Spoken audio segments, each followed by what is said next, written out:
Hello friends, स्वागत है आपका अपने इस यूट्यूब चैनल पे। और आज के अपने इस वीडियो में हम डीएलएड 2017 का जो पेपर हुआ था फर्स्ट सेमेस्टर का, उसको पूरा सॉल्व करेंगे, उसके सॉल्यूशंस को देखेंगे। क्योंकि फर्स्ट सेमेस्टर का जितना भी मैथ का सिलेबस था हम पूरा कवर कर चुके हैं। एक पिक्टोग्राफ वाला आपका चैप्टर बच गया है, जो कि आप बहुत ही ईजी चैप्टर है, आप सिर्फ उसको देख लेंगे तो आपको समझ में आ जाएगा।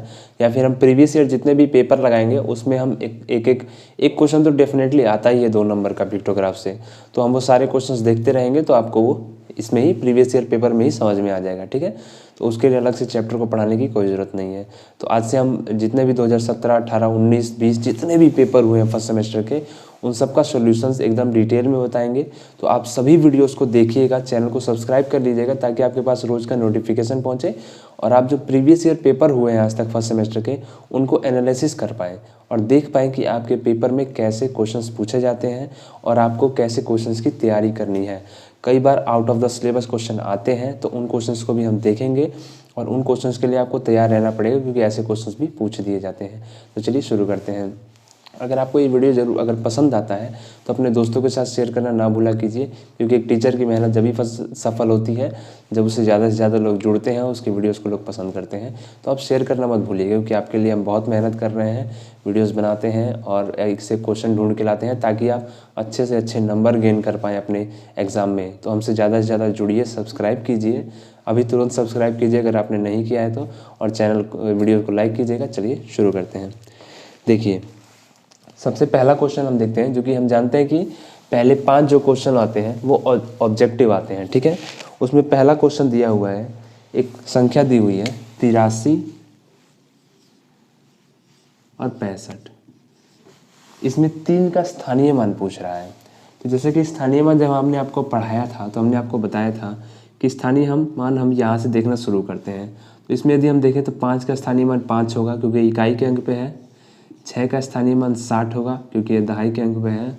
और 3 का स्थानीय मान 300 होगा क्योंकि ये सैकड़ा के स्थान पे है। सैकड़ा मतलब 100, यानी कि 3 गुणे 100, इसका मतलब ये इसका मान क्या हो जाएगा 300। ठीक है, तो पहले का हमारा ऑप्शन ब सही होगा 300। दूसरा दिया हुआ है, कौन सा जोड़ा एक दूसरे के व्युत्क्रम है। तो देख रहे हैं कि 4 ऑप्शन आपको दिए हुए पड़े हैं और कह रहा है कि कौन सा जोड़ा व्युत्क्रम है। तो जो 100 दिया हुआ है आपका ऑप्शन वो सही होगा, क्योंकि 5/6 का उल्टा 6/5 होता है। व्युत्क्रम माने कि उल्टा, तो इसमें से कोई भी ऑप्शन एक दूसरे का उल्टा नहीं है। 5/6 जो है वही उल्टा है, 6/5 एक दूसरे के उल्टा है। ठीक है, तो 100 आपका सही होगा। तीसरा क्वेश्चन दिया हुआ है कि 2.4 इंटू 0.5 का मान क्या होगा। देखिए, 2.4 दिया है और 0.5 दिया है। ठीक है, तो इसको आपको सिंपली गुणा करना है। कई बच्चे पॉइंट लगाने में गुणा कर देते हैं, तो पहले हम गुणा कर लेते हैं, उसके बाद हम पॉइंट लगाएंगे। तो 5 चौका आपका 20 होगा, 5 दूनी 10 और 2 12 हो जाएगा। यहाँ पे गुणा का निशान, 0 से 4 को गुणा करेंगे 0, 0 से 2 को गुणा करेंगे फिर 0। पहले आप पॉइंट के चक्कर में मत पड़िए, शुरू में जो पॉइंट लगा हुआ है उसको छोड़ दीजिए, एकदम भूल जाइए। ठीक है, पहले आप सिंपल अपनी जो गुणा हो रही है उसको कर लीजिए। ठीक है, ये 0 आ गया, ये 2 आ गया और ये 1। अब देखिए कितने अंकों बाद हमारा दशमलव हो रहा है।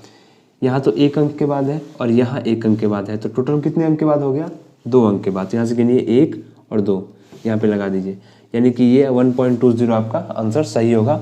अगर 0 ऑप्शन में दिया है तो ठीक है, नहीं तो इस 0 का कोई महत्व नहीं है पॉइंट के बाद। ठीक है, तो इसमें आपका दिया हुआ है ब ऑप्शन दिया हुआ है 1.20, वही आपका सही होगा। ठीक है, इसी तरह से आपको गुणा करना है। पहले पॉइंट के फिक्र मत कीजिए, छोड़ दीजिए, पहले गुणा कर लीजिए। उसके बाद देखिए यहाँ पे 1 अंक के बाद दशमलव और यहाँ 1 अंक के बाद है, तो इसका मतलब 2 अंक के बाद हो गया। यहाँ से जोड़िए और लगा दीजिए। ठीक है, अगला आपका क्वेश्चन दिया है 5x + 7x - 3 का मान बताइए। दिया हुआ है 5x + 7x - 3 दिया हुआ है। ठीक है, चूँकि ये बाहर प्लस है तो 5x का कोई इफेक्ट अंदर उतना नहीं पड़ेगा। हम कोष्टक अगर खोलेंगे तो एज इट इज़ हम रकम को लिख देंगे। ठीक है, 7 और 5 को जोड़ेंगे तो हमारा 12x आ जाएगा। ठीक है, और -3 हो जाएगा। ठीक है, यही आपका आंसर हो जाएगा।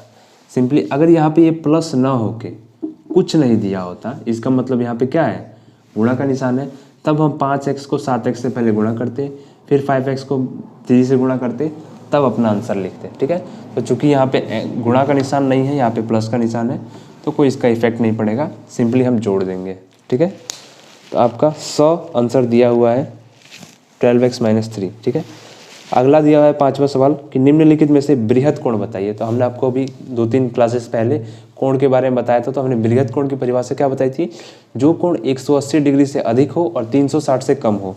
तो इसमें एक ही कोण ऐसा दिख रहा है जो 180 से अधिक, देखिए 2 ऑप्शन में 180 भी दिया हुआ है, मगर बृहद कोण का मतलब ये होता है 180 से अधिक होना चाहिए और 360 से कम होना चाहिए। तो 100 ऑप्शन में आपको दिख रहा है 305 डिग्री, वही आपका सही आंसर होगा। ठीक है, अगला आपका छठा क्वेश्चन दिया है कि 15 के अभाज्य गुणनखंड लिखिए। अभाज्य गुणनखंड जब मैंने आपको बताया था, तो मैंने आपको बताया था कैसे आपको अभाज्य गुणनखंड निकालने हैं। देखिए, यदि आपको 15 के अभाज्य गुणनखंड लिखने हैं तो पहले आप 15 का एलसीएम ज्ञात कर लीजिए। ठीक है, 15 है, 15 सबसे छोटी संख्या कौन सी जिसे भाग चला जाएगा, 3 से चला जाएगा, 3 × 5 = 15, 5 किस से जाएगा, 5 1 से चला जाएगा। ठीक है, तो अब 15 के अभाज्य गुणनखंड कौन कौन से हो जाएंगे, एक जो है वो तो सभी संख्या का होता है, कोई भी संख्या हो एक तो उसका होगा ही। ठीक है, दूसरा हमारा क्या हो जाएगा, 3 हो जाएगा, तीसरा हमारा क्या हो जाएगा, 5 हो जाएगा। तो ये तीनों हमारे 15 के क्या हो जाएंगे, अभाज्य गुणनखंड हो जाएंगे। ठीक है, चलिए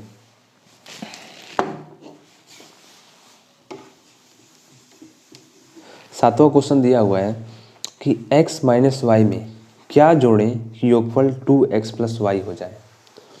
देखिए, कह रहा है कि x - y में क्या जोड़ें कि योगफल 2x + y हो जाए। ठीक है, इसमें क्या जोड़ दें कि योगफल 2x + y हो जाए। ठीक है, यही ना बोल रहा है।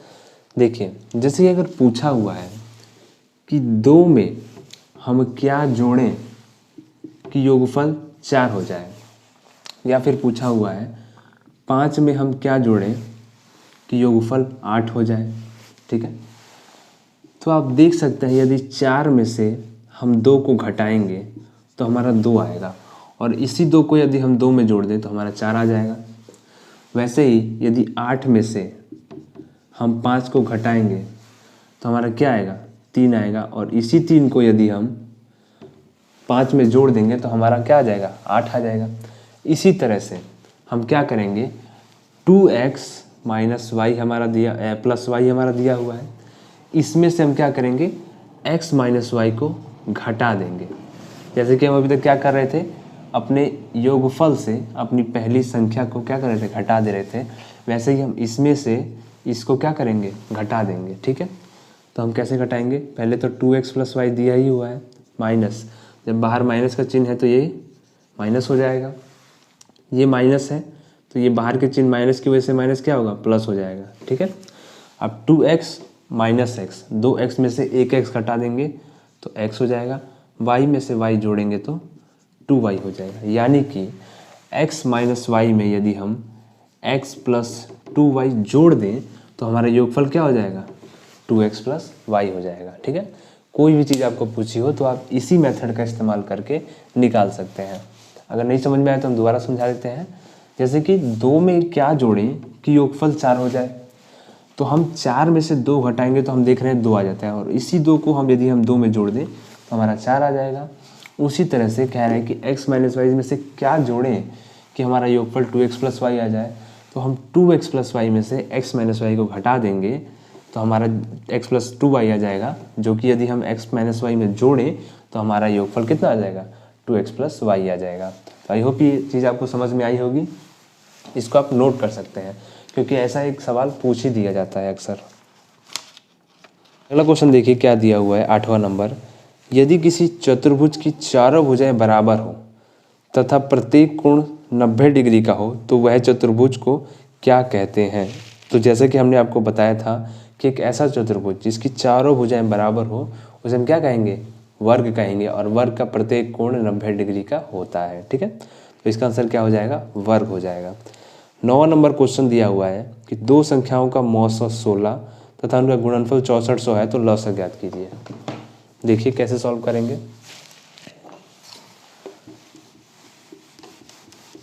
इसके लिए मैंने आपको एक फॉर्मूला बताया था, याद होगा आपको, फॉर्मूला मैंने ये बताया था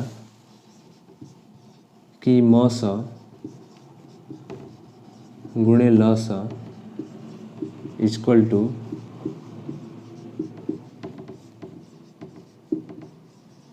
दोनों संख्याओं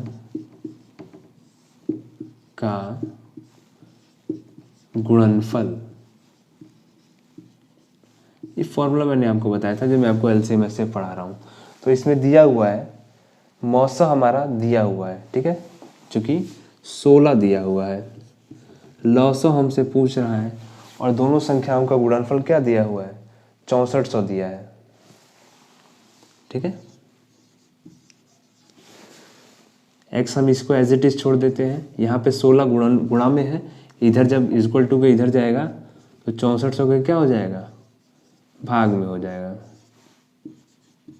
16 से काटेंगे 16 चौक 64, यानी कि 400 हमारा लौसा हो जाएगा, ठीक है।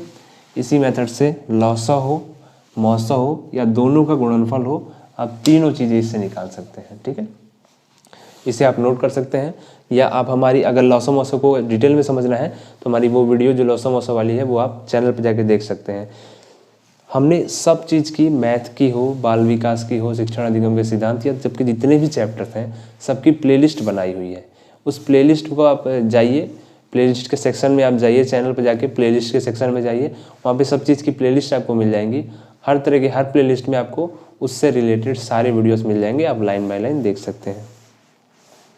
देखिए 10 नंबर सवाल क्या दिया हुआ है, कह रहे हैं कि 3 अंकों की सबसे बड़ी संख्या का उत्तरवर्ती संख्या बताइए। तो हम आपको पूर्ववर्ती और उत्तरवर्ती पहले ही पढ़ा चुके हैं, अगर आपने वो वीडियो नहीं देखा है तो आप चैनल पर जाके प्लेलिस्ट में जाइए और देख लीजिए।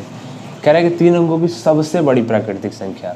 तो सबसे पहले तो हम देखेंगे 3 अंकों की जो सबसे बड़ी प्राकृतिक संख्या होती है वो होती है 999। क्यों होती है? क्योंकि यदि इसमें हम एक भी जोड़ दें तो ये हमारा क्या हो जाएगा 1000 हो जाएगा, जो कि 4 अंकों की सबसे छोटी संख्या है, ठीक है। इसलिए हमारा 3 अंकों की सबसे बड़ी संख्या क्या हो जाएगी 999। अब कह रहे हैं कि इसका उत्तरवर्ती बताइए। तो हमने आपको बताया था कि उत्तरवर्ती मतलब इसके एक बाद की संख्या, यानी कि यदि 999 में 1 जोड़ देंगे तो हमारा आंसर क्या आ जाएगा 1000, जो कि 999 का क्या है उत्तरवर्ती है, ठीक है। तो इसका आंसर क्या हो जाएगा 1000 हो जाएगा। आई होप आपको ये समझ में आया होगा। उत्तरवर्ती का मतलब होता है जिस संख्या दी है उसमें 1 जोड़ने से हमारा उसको क्या मिलता है उत्तरवर्ती मिलता है, और 1 घटाने से हमें क्या मिलता है उसका पूर्ववर्ती मिलता है। ये हम ऑलरेडी बता चुके हैं, आप जाके चैनल पे इसको देख सकते हैं।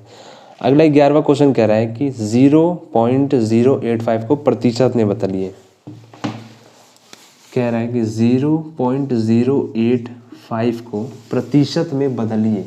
तो प्रतिशत में बदलने के लिए हमने बताया था आपको कि हमें क्या करना पड़ता है 100 से गुणा करना पड़ता है। यदि हम इसे 100 से गुणा करेंगे तो ये जो पॉइंट है ये खिसक के 2 अंक पहले आ जाएगा, तो हमारा आंसर क्या आ जाएगा 8.5 आ जाएगा। यदि हम किसी को 100 से गुणा करते हैं तो ये पॉइंट खिसकता है दाहिने साइड पे, ठीक है। तो चूँकि 2 जीरो है तो 1 और 2 अंक खिसकेगा तो क्या हो जाएगा 8.5 हो जाएगा, और यही भाग देते हैं तो बाईं साइड जीरो ये पॉइंट आता है, ठीक है। तो इसको प्रतिशत में बदलने के लिए हम इसे क्या करेंगे 100 से गुणा करेंगे, तो हमारा पॉइंट जो है वो 2 अंक इधर आ जाएगा, क्योंकि 2 जीरो है, यही 3 जीरो होते तो हमारा पॉइंट यहाँ पे आ जाता, तो हमारा 85 आंसर आ जाता, ठीक है। तो ये आपका आंसर हो जाएगा 8.5।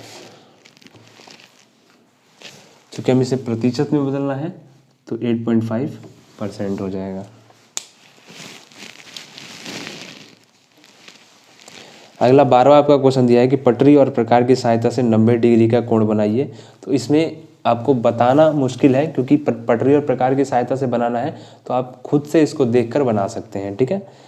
13 नंबर क्वेश्चन देखिए क्या दिया हुआ है कि रमेश के बगीचे में विभिन्न प्रकार के फूलों के पौधे लगाए गए हैं। नीचे दी गई सारणी में इन पौधों की संख्या दी गई है, इन्हें पिक्टोग्राफ द्वारा प्रदर्शित कीजिए। देखिए पिक्टोग्राफ का क्वेश्चन आ गया, इसे हम देख लेते हैं। देखिए ये वाली सारणी दी हुई है, ठीक है, इसी को आपको पिक्टोग्राफ द्वारा प्रदर्शित करना है। तो देखिए पिक्टोग्राफ में जब हम किसी चीज़ को प्रदर्शित करते हैं तो कोई ना कोई हम संकेत मानते हैं, ठीक है। संकेत भी कैसा होना चाहिए जो इन सब संख्याओं को भाग कर दे, ऐसा कोई संकेत होना चाहिए। ठीक है, तो हम देख रहे हैं कि 5 एक ऐसी संख्या है जो इन सबको भाग कर सकती है। तो हम संकेत मान लेते हैं, हम लिखेंगे सबसे पहले हमारा संकेत है 5 बराबर कोई हम फूल द्वारा इसे दर्शा देते हैं। यानी कि ये जो एक फूल का जो चिन्ह है ना, ये 5 को दर्शा रहा है। ठीक है, तो अब हमको पिक्टोग्राफ बनाना होगा। सबसे पहले हम क्या करेंगे, यहाँ पे लिख देंगे गुलाब, ठीक है, फिर गेंदा, ऐसे ही जूही, और ऐसे ही डहेलिया भी लिख देंगे, और एक और हमारा दिया हुआ है रजनीगंधा। ठीक है, इसी तरह हम सबको लिख देंगे। अब हम देख रहे हैं कि एक फूल जो है वो 5 को दर्शा रहा है, तो 30 को दर्शाने के लिए हमें कितने फूल बनाने पड़ेंगे, तो 5 6 30 होता है, यानी कि 6 फूल बनाने पड़ेंगे। ठीक है, तो इसी तरह से हम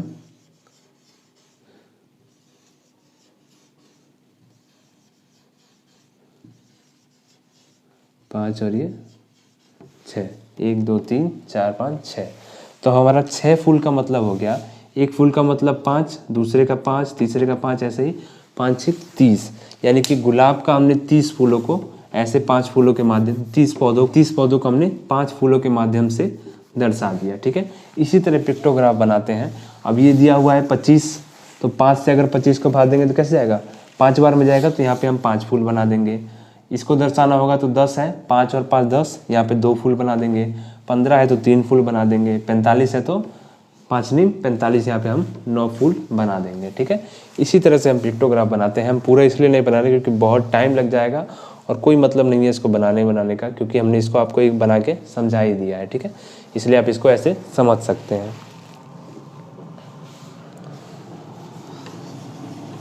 14वां सवाल देखिए, कह रहा है कि 7.2 सेंटीमीटर व्यास का एक वृत्त खींचना है और उसकी त्रिज्या बतानी है।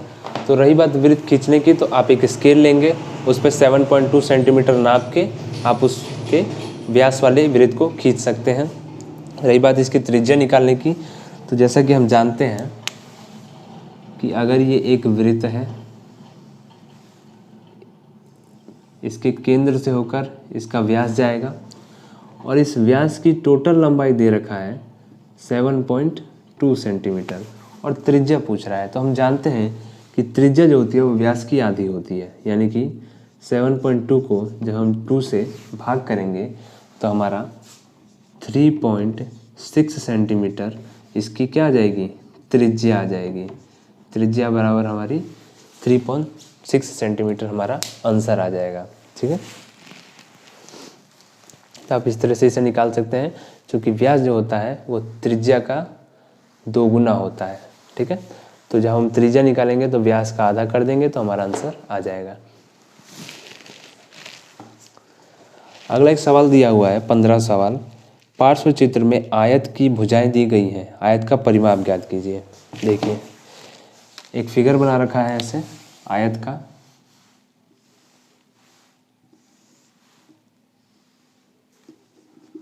और इसमें भुजाएं दिया हुआ है। 9 सेंटीमीटर इसकी लंबाई दी हुई है, 3 सेंटीमीटर इसकी चौड़ाई दी हुई है। परिमाप पूछ रहा है, तो आयत का परिमाप आप जानते हैं कि 2 इंटू लंबाई प्लस चौड़ाई होता है। लंबाई दिया हुआ है 9, चौड़ाई दिया हुआ है 3, 12 हो जाएगा, और ये 24 सेंटीमीटर आंसर आ जाएगा। ठीक है, अगर आपको ऐसे नहीं निकालना है तो यदि ये 9 है तो ये भी 9 हो जाएगा, क्योंकि आयत की क्या होती है, आमने सामने की भुजाएं एकदम बराबर होती हैं। ये 3 है तो ये भी 3 हो जाएगा। 9 और 9 को जोड़िए, कितना हो जाएगा 18, 3 और 3 को जोड़ेंगे 6 आ जाएगा। 18 और 6 को जोड़ेंगे तो 24 सेंटीमीटर आपका ऐसे भी आंसर आ जाएगा। ठीक है, आप अगर फार्मूला नहीं याद है तो ऐसे निकाल लीजिए, अगर आपको फार्मूला आता है तो फार्मूले से भी निकाल सकते हैं। 16 सवाल देखिए, दिया हुआ है कपड़े की 3 थानों की लंबाई क्रमशः 125, यहाँ पे सेंटीमीटर नहीं होगा, यहाँ पे मीटर दिया है, मिसप्रिंट हो गया है। 125 मीटर, 220 मीटर और 275 मीटर कपड़ा है। बड़ी से बड़ी माप का फीता बताइए जो तीनों थानों को कपड़ों को पूरा नाप दे। ठीक है, तो सबसे पहली बात समझने वाली तो यहाँ पे ये है कि ये कह रहा है कि बड़ी से बड़ी माप, तो बड़ी से बड़ी माप जब भी दिया हो, बड़ा से बड़ा दिया हो, बड़ा से बड़ा का मतलब होता है HCF, क्योंकि HCF का मतलब ही होता है हाईएस्ट कॉमन फैक्टर, या फिर महत्तम समापवर्त है। ठीक है, महत्तम का यानी बड़े से बड़ा, तो ये बड़ी से बड़ी माप पूछ रहा है, तो यहाँ पे हम क्या करेंगे, इन तीनों का HCF निकालेंगे, तभी हमको वो बड़ी से बड़ी माप मिल पाएगी। ठीक है, अब HCF निकालने की भी दो विधियाँ होती हैं, गुणनखंड विधि और भाग विधि।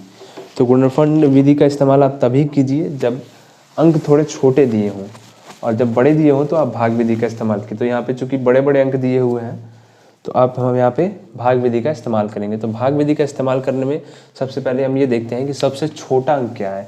तो इन तीन संख्याओं में सबसे छोटी संख्या है 125। उसके बाद देखते हैं उससे बड़ी संख्या क्या है, तो उससे बड़ी संख्या है 220।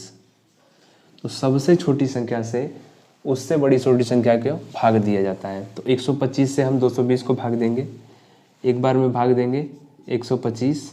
ठीक है, 220 में से 125 घटाएंगे तो 95 आ जाएगा। अब यहाँ पे हम ये वाला जो अंक होता है इसको उठा के फिर यहाँ पे रखेंगे, तो 95 एकम 95, इसको घटाएंगे 3, यहाँ पे 30 आ जाएगा। ठीक है, उसके बाद इस 95 को उठा के यहाँ पे रखेंगे, 30 से इसे भाग देंगे, 30 तिहाई 90, यहाँ पे 5 आ गया। अब इस 30 को उठा के फिर से यहाँ पे रखेंगे, 5 से भाग देंगे, 5 एक 30। ये हमारा पूरा यहाँ पे कट गया, हमारा लास्ट में क्या बचा, 5 बचा। अब इस 5 से हम जो तीसरी बची हुई संख्या है उसको भाग देंगे, जो कि हमारी 275 है। तो 5 से 5 बार में 25 और फिर से 5 बार में 25। जिस संख्या से लास्ट में ये पूरा भाग चली जाए वही हमारा उसका क्या होती है, मौसा होती है। तो 5 मीटर वह बड़ी से बड़ी माप है जो इन तीनों मापों को पूरा माप देगी। ठीक है, 5 मीटर फीता जो है अगर हम नापेंगे तो ये तीनों मापों को वो बराबर माप देगा। ठीक है, आई होप आपको ये समझ में आया होगा। देखिए 17 नंबर सवाल दिया हुआ है कि एक परीक्षा में 75% बच्चे उत्तीर्ण हुए यानी पास हुए, यदि परीक्षा में 1500 बच्चे बैठे थे तो कितने बच्चे अनुत्तीर्ण हुए। ठीक है, अनुत्तीर्ण की संख्या पूछ रहा है और उत्तीर्ण की संख्या 75% दिया हुआ है और टोटल 1500 बच्चे बैठे हैं। तो सबसे पहले हमको यहाँ पे दिया हुआ है कि 1500 बच्चे बैठे हैं जिसमें 75% पास हो गए, तो पहले हम उनकी संख्या निकाल लेते हैं। ठीक है, या फिर आप देखिए यहाँ पे इसको इतना करने की जरूरत नहीं है। 75% यदि उत्तीर्ण हुए यानी पास हुए हैं, इसका मतलब जो 25% बच्चे हैं वही फेल हुए हैं और उनकी संख्या हमसे पूछ रहा है, तो हम कहे कि उनकी निकालने जाए जो पास हुए हैं। डायरेक्ट जो नहीं पास हुए उन्हीं का निकालते हैं। 2 0 से 2 0 काट देंगे, 25 से 15 को गुणा करेंगे, 15 से 25 को गुणा करेंगे तो हमारा 375 आंसर आ जाएगा। इसका मतलब उन बच्चे की संख्या जो फेल हो गए हैं 375 है। इसको फिर से समझ लेते हैं। 1500 बच्चे बैठे हैं, दिया क्या हुआ है कि 1500 बच्चे बैठे हैं एग्ज़ाम में, 75% पास हुए हैं। ठीक है, तो जो फेल हो गए हैं उनकी संख्या पूछ रहा है। यदि 1500 बच्चे बैठे हैं, 75% पास हो गए तो 25% ही तो फेल हुए होंगे ना। तो 7500 का हमने 25% निकाल दिया है। परसेंट के लिए यहाँ पे 100 से भाग देंगे, 2 0 काटेंगे, 15 से 25 को गुणा करेंगे, यानी कि 375 बच्चे जो हैं वो फेल हो गए हैं। ठीक है, इस तरह से हम इनकी संख्या निकाल सकते हैं।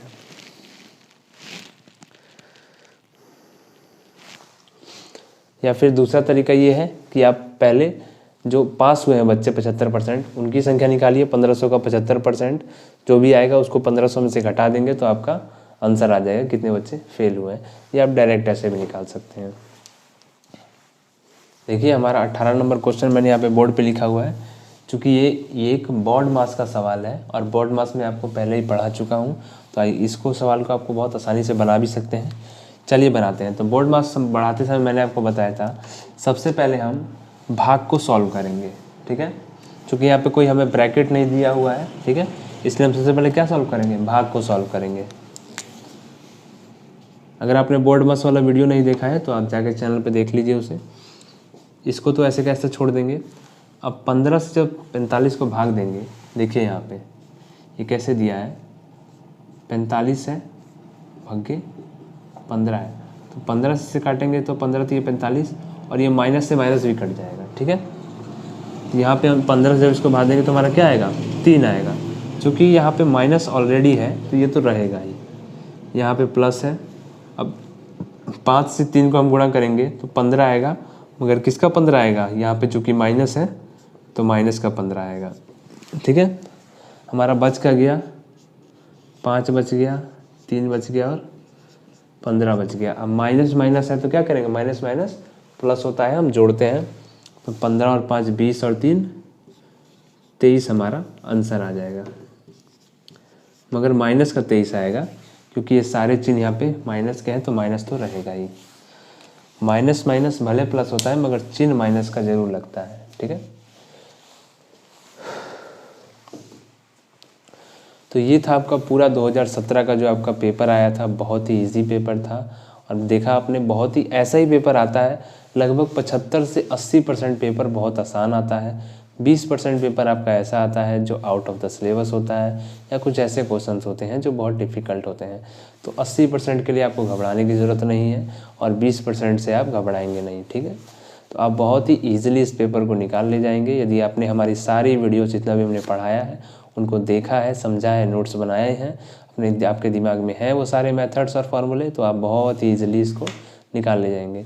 तो आई होप आज का वीडियो आपको पसंद आया होगा, सारे क्वेश्चंस आपको समझ में आए होंगे। अगर ये वीडियो पसंद आया हो, हमारी बताने का तरीका आपको पसंद आया हो, तो वीडियो को लाइक कर दीजिएगा। आपके लाइक करने से पता चल जाता है कि आपको वीडियो पसंद आया हो। और यदि आप इस वीडियो को अपने चैनल, अपने ग्रुप्स में शेयर कर दें तो बहुत ही अच्छा, तो इसे शेयर जरूर करिएगा। थैंक्स लॉट फॉर वॉचिंग दोस्तों। जय हिंद, जय भारत।